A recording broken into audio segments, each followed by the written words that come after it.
Hola, hola, ¿cómo estás? Espero que estés muy bien.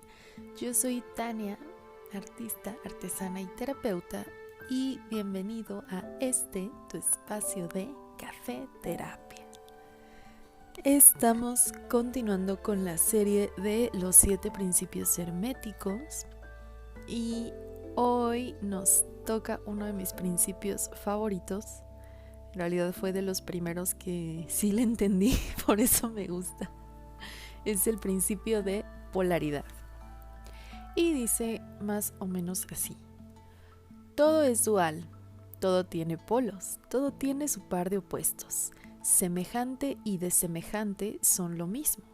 Los opuestos son idénticos en naturaleza, pero diferentes en grado. Los extremos se encuentran. Todas las verdades no son sino medias verdades. Todas las paradojas pueden ser reconciliadas.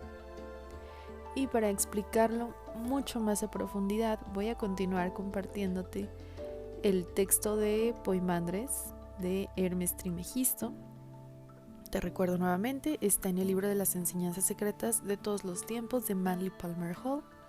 Y la vez anterior nos quedamos con esta historia de la creación según Poimandres, que hablaba de que la vibración era la palabra, la voz de la razón, surcando a través del vacío, y con la vibración todo comenzaba a moverse. Y después la mente suprema creó al hombre celestial y amó a su creación, así que le entregó el control de todas las creaciones que había en la sustancia más densa, la materia, que estaba hacia abajo, hacia la densidad. Así es que vamos a continuar a partir de ahí. Como el hombre quería trabajar, estableció su morada en la esfera de la generación y se fijó en las obras de su hermano, la segunda mente, que estaba sentado en el anillo de fuego. Después de observar los logros del obrero ardiente, él también quiso hacer cosas y su padre le dio permiso. Los 7 gobernadores, de cuyos poderes era partícipe, se regocijaron, y cada uno proporcionó al hombre una parte de su propia naturaleza. El hombre anhelaba perforar la circunferencia de los círculos y comprender el misterio de aquel que estaba sentado sobre el fuego eterno. Como ya tenía todo el poder, se agachó y echó un vistazo a través de las 7 armonías, y atravesando la fuerza de los círculos, se manifestó ante la naturaleza, que estaba estirada abajo. El hombre miró a las profundidades y sonrió, porque vio una sombra sobre la tierra y una semejanza reflejada en las aguas. Aquella sombra y aquella semejanza eran su propio reflejo. El hombre se enamoró de su propia sombra y deseó descender hasta ella, coincidiendo con el deseo. El objeto inteligente se unió con la imagen o la forma irracional. La naturaleza observó el descenso y se envolvió en torno al hombre, al que amaba, y los dos se fusionaron. Por este motivo, el hombre terrenal es compuesto. En su interior está el hombre cielo, inmortal y hermoso. En el exterior, la naturaleza, mortal y destructible. Por consiguiente, el sufrimiento se produce porque el hombre inmortal se enamoró de su sombra y renunció a la realidad para vivir en la oscuridad de la ilusión. Porque, si es inmortal, el hombre tiene el poder de los 7 gobernadores, y también la vida, la luz y la palabra. Pero si es mortal, lo controlan los anillos de los gobernadores, la suerte o el destino. El hombre inmortal habría que decir que es hermafrodita, o sea, masculino y femenino, y está siempre atento, nunca duerme ni está inactivo, y lo rige un padre que también es masculino y femenino y siempre vigila. Este es el misterio que se mantiene oculto hasta hoy, porque la naturaleza, después de fusionarse en matrimonio con el hombre cielo, produjo una maravilla de lo más maravillosa.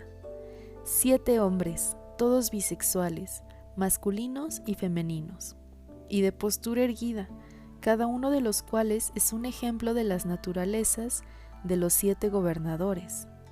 Estas, oh Hermes, son las 7 razas, especies y ruedas. Y aquí voy a parar el día de hoy. Ahora que ya hemos visto el principio de la correspondencia y que vemos que todo tiene su correspondencia, valga la redundancia, les voy a platicar algunas de las historias en las que yo pensé mientras leía este fragmento. Primero me vino a la mente la del hinduismo sobre Shiva y Shakti, porque cuenta que Shiva era una parte de la deidad, un aspecto del Dios supremo, que siempre estaba en estado meditativo, como que a eso se dedicaba, a observarse a sí mismo, observar la creación, sentir la creación, y cuando salía del estado meditativo hacía su danza destructiva para nuevamente volverse a quedar dormido y que la creación volviera a surgir, y luego él la destruía de nuevo y así. Hasta que alguien le dice que por qué no se consigue a una consorte o una esposa. Y él encuentra en Shakti la única fuerza que es, entre comillas, digna de él, supuestamente. Porque pues él sabía que era un aspecto de Dios. Algunos lo tienen como un aspecto negativo, como un poquito soberbio, pero vamos a no emitir juicios a Shiva el día de hoy. Y entonces Shiva, entre comillas, descendió a encontrarse con Shakti, que Shakti representa a la naturaleza, justamente a la naturaleza material, la madre tierra. De la unión de Shiva y Shakti nacían los humanos, Ganesha primero y luego otras formas de inteligencia humana, tuvieron más hijos.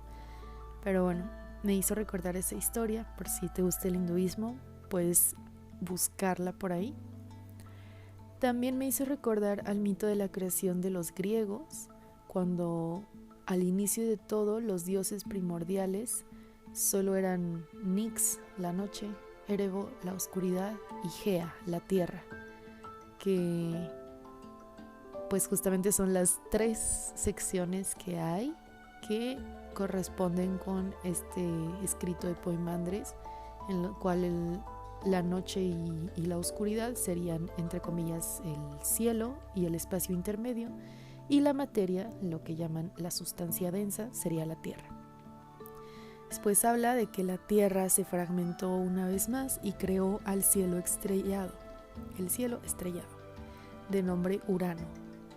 Gea y Urano comenzaron a tener hijos y ahí nacieron los titanes. Bueno, primero otras criaturas, eventualmente nacieron los titanes, que los titanes son la generación anterior a los dioses olímpicos. Son Cronos o Saturno, Neptuno, Rea, esos son los titanes, no recuerdo todos los nombres, pero bueno. Esa es otra correspondencia en la que pensé. Y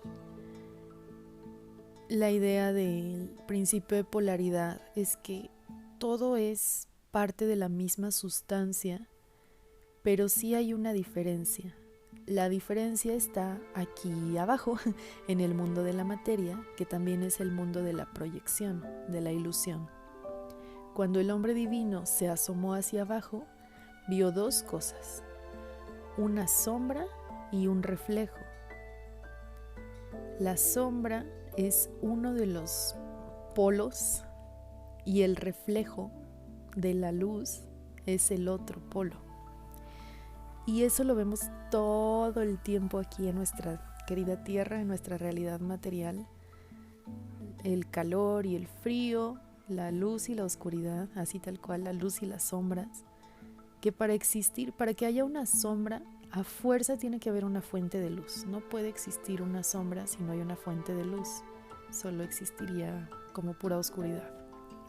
Y asimismo la luz siempre genera sombras. A menos que no haya nada, pues no va a haber nada que haga sombra. Pero si hay algo, esa cosa por muy pequeña que sea, genera una sombra.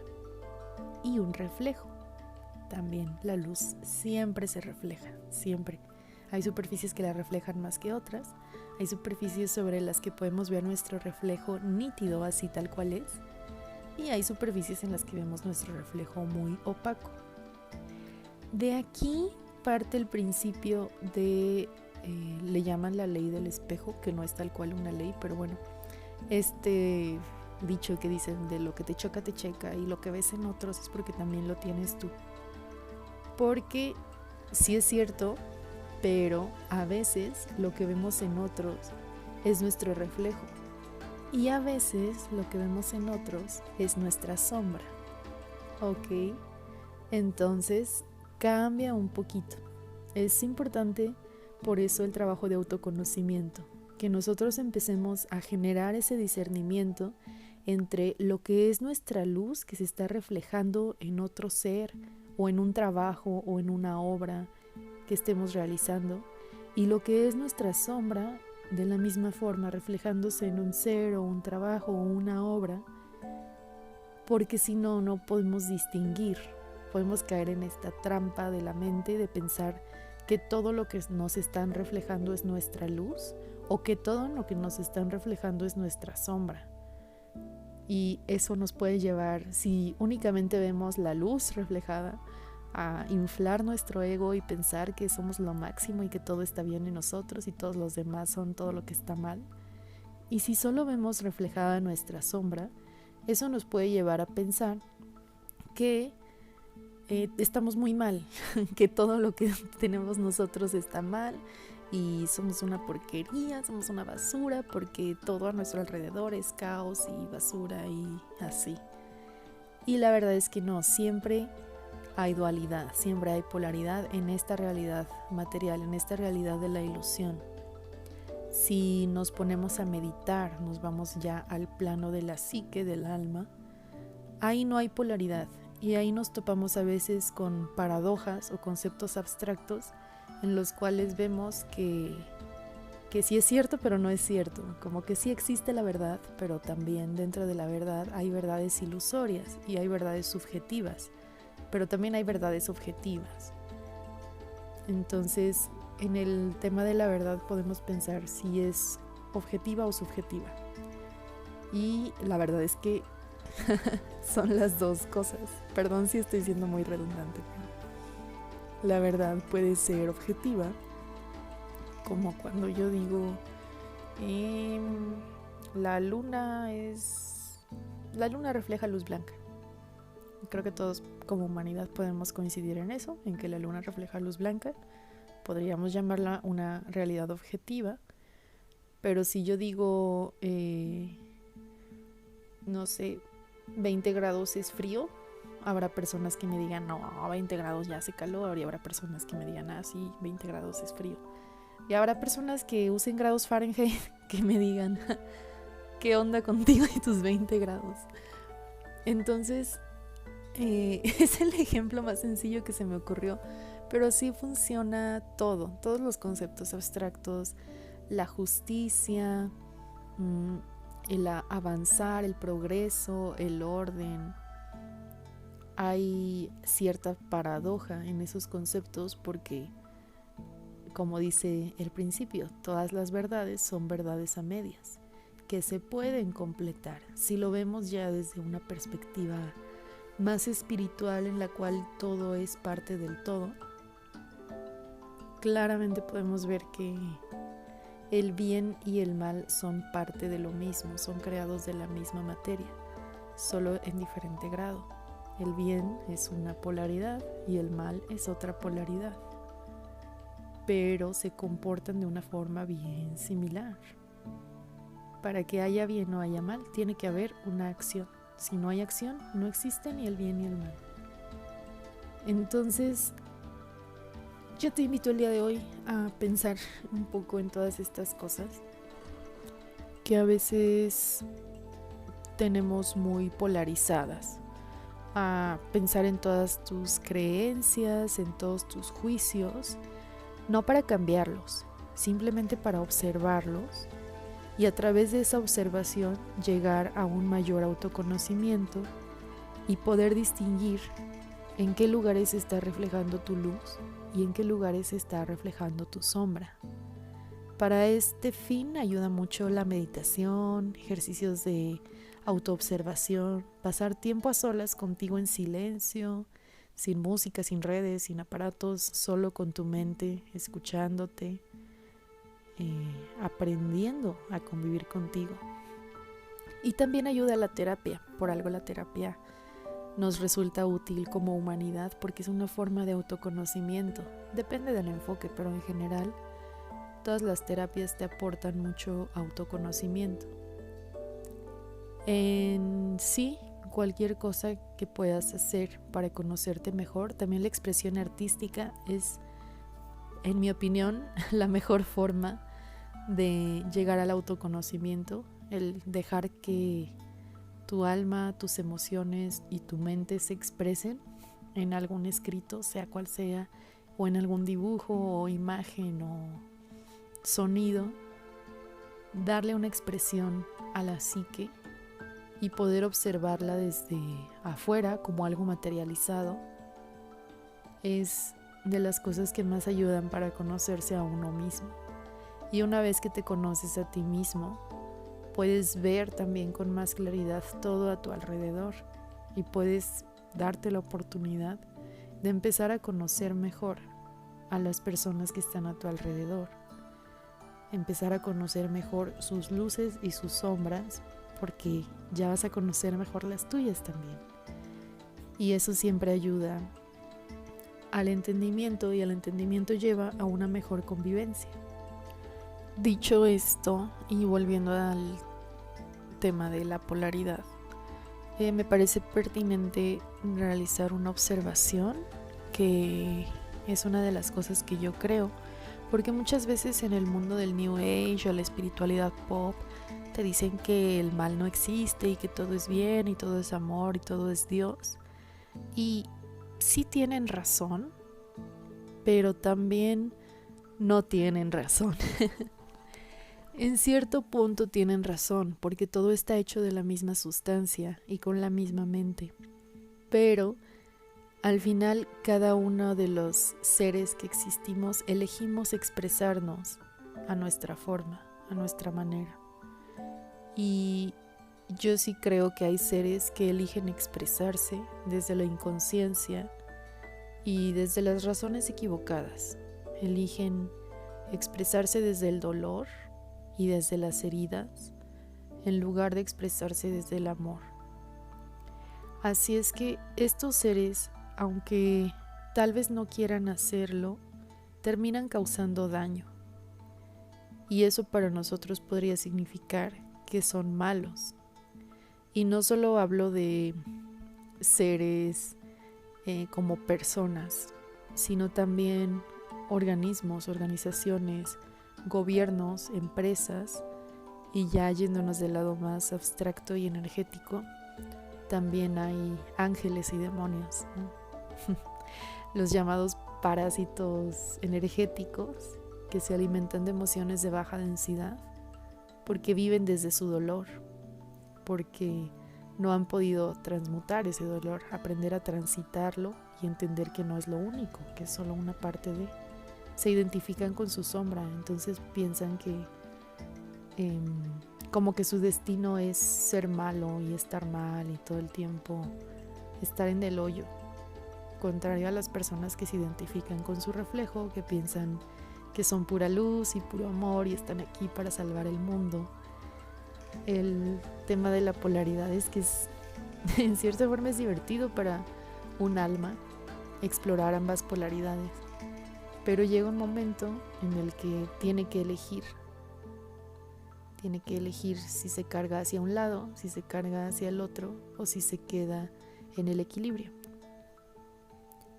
La idea de la iluminación es siempre buscar el equilibrio, pero por supuesto que también es lo más difícil. Entonces, yo creo que suficiente trabajo es el autoconocimiento y también la capacidad de pedir ayuda si es que creemos en algún ser superior bueno o de polaridad positiva que esté por ahí. Y para terminar, te quiero compartir un poco de mi visión. En la última parte, la última frase que leí hoy dice: Estas, o Hermes, son las 7 razas, especies y ruedas, que hablaba de que crearon primero a estos 7 hombres bisexuales, que eran masculino y femenino, y que tenían todos los poderes, cada uno tenía el poder de una de las esferas, de uno de los gobernantes. Yo veo a estos hombres como los ángeles, esos primeros hombres hermafroditas o bisexuales. Para mí son los ángeles y cada uno tiene la energía o el poder de alguno de los planetas, y esto también lo vemos representado en nuestro cuerpo, en el sistema de los chakras, que son nuestras 7 ruedas. Casualmente el 7 se va repitiendo desde lo macro hasta lo micro, porque como es arriba es abajo. Así es que esta información me parece relevante mencionarla el día de hoy, porque más adelante voy a hacer más episodios sobre ángeles y chakras y tal vez dioses griegos y planetas y creo que puede ayudar a entenderlo desde aquí. De hecho, por eso fue que empecé la serie de los principios herméticos. Para hablar de los arquetipos, yo tengo que hablar primero de los ángeles y los planetas y los dioses, y son manifestaciones de los 7 principios herméticos. Cada uno de los principios es uno de los gobernantes, que se manifiesta en nuestro sistema solar como uno de los 7 planetas básicos de la astrología antigua, que se manifiestan en un nivel más sutil como cada uno de los 7 arcángeles, que se manifiestan a nivel corporal como uno de los 7 chakras, y así. En nivel material de nuestra madre tierra también tenemos 7 continentes, ¿recuerdan? El número 7 es un número especial para la correspondencia en este planeta. Así que, bueno, solo quería cerrar el día de hoy con esa idea. Espero que hayas disfrutado mucho el episodio. Yo disfruté mucho grabarlo y tu compañía. De verdad siento cuando grabo esto como que hay más personas aquí conmigo compartiendo. Hoy no estoy tomando café, hoy me hice un licuado, pero igual siento como que estuviera aquí pasándola rico. Así que nada, te mando un abrazo enorme y nos vemos a la que sigue. Bye.